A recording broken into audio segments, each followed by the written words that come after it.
All right, not an entitlement, and not like welfare or Social Security, but the move in one town in California, Stockton, California, to provide universal income, that everyone gets a set paycheck, courtesy the government. Fox News correspondent Cleta Cowan with more on that. What's going on here? Well, it's not coming from the government, Neil. Let me make that point clear. The plan here is to give some of Stockton's poorest families $500 a month for a year to spend as they please, to see if that can lift their spirits and put them on a path to prosperity. If you give people a base amount that they're receiving regularly, that can really be a hand up that helps them to really gain their own economic success going forward. It is a real-world demonstration of universal basic income, paying people just for being alive.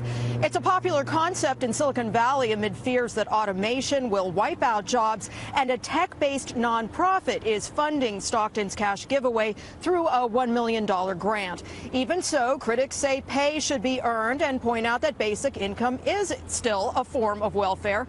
Some economists say giving out free money could be a disincentive to work, but here in Stockton, which had to declare bankruptcy in 2012, and where 1 in 5 residents is statistically poor, many residents we spoke to said an extra $500 a month would be a big help. I would definitely spend it in my community, just so it goes back towards the community, maybe buying local fruits, vegetables. Pay off bills. It will help a lot, especially as a single mother just going through a divorce, raising 4 children. That's a lot of help for me to pay my bills. I would actually take my children on a trip to Disneyland. Go to Disneyland. Why not? The recipients will be able to spend this money however they like. Now, many of the details of this program have yet to be released, like who's going to get this money and how their spending habits will be tracked. But at the end of this year-long demonstration, we will get to hear from the lucky recipients firsthand and find out if the cash was enough to boost their self-esteem and combat Stockton's poverty, as these organizers claim. And Neil, this pilot program begins in the fall. Back to you. Thank you for correcting me, by the way, on the government thing. But would the government take note if it's deemed to be working for whatever reason, or however you measure this? Would then the government be incentivized, or the signal be to government to do this type of thing? Well, that is certainly the hope by these organizers. Of course, one of the big questions is if this does take off, if this does work, whether government-funded programs like Medicare would then go by the wayside. And there's a lot of concern among progressives and liberal thinkers about that. But they're going to try this program here, see how it goes for a year. Again, several dozen low-income families, $500 a month.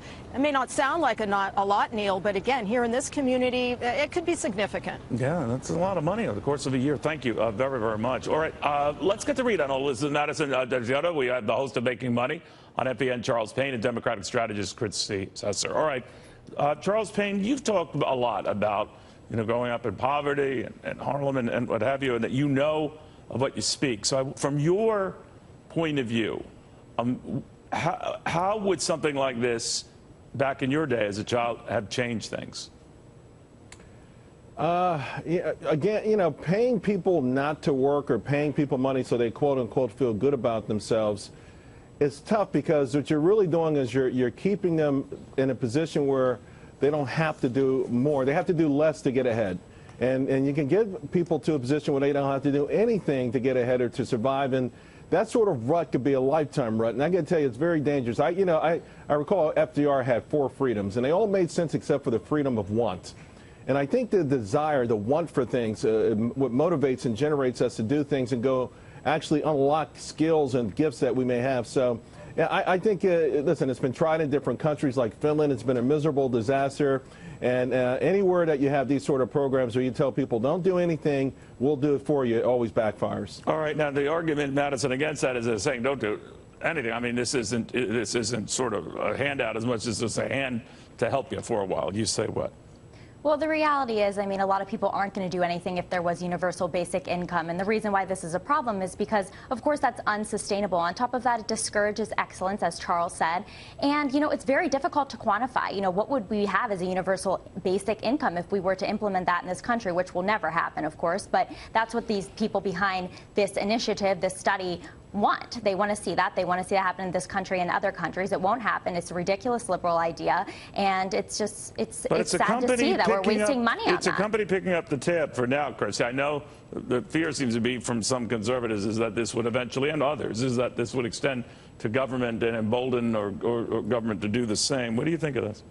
I have terrible news for those people, which is that it's already happening in one of the most conservative states in the country, which is Alaska, where every man, woman, and child gets about $2,000 a year from the state government to do with whatever they like. And since they've implemented the program, they have not seen employment rates go down. That's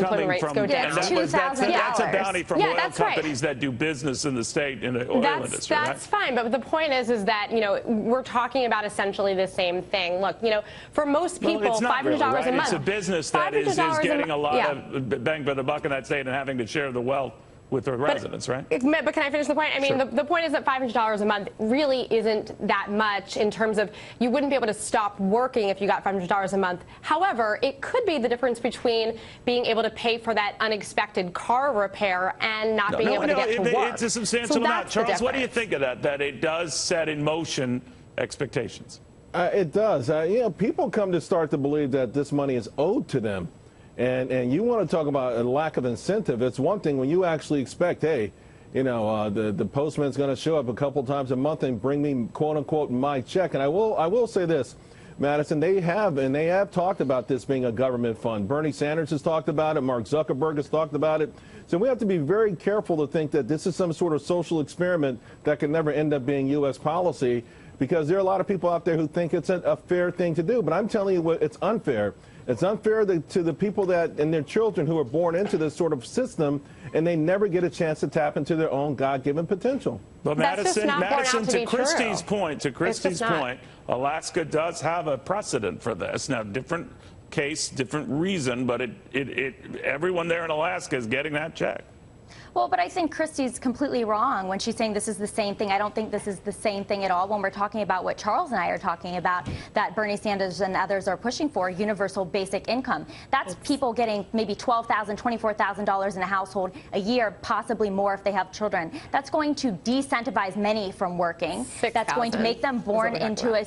Christy, that's not what I'm talking about. Maybe you're talking about something else, but I'm talking about what a lot of them have pushed for, which is $1,000 a month. Christy, you're talking about the study that we're talking about in California. I'm talking about what they're pushing for, a universal basic income for everybody in this country. We don't know how this experiment will go. All right, we don't know how the experiment will go in second. We'll keep an eye on it. Guys, I want to thank you all very much, and we saved time talking over one another. Otherwise, this could have been a disaster.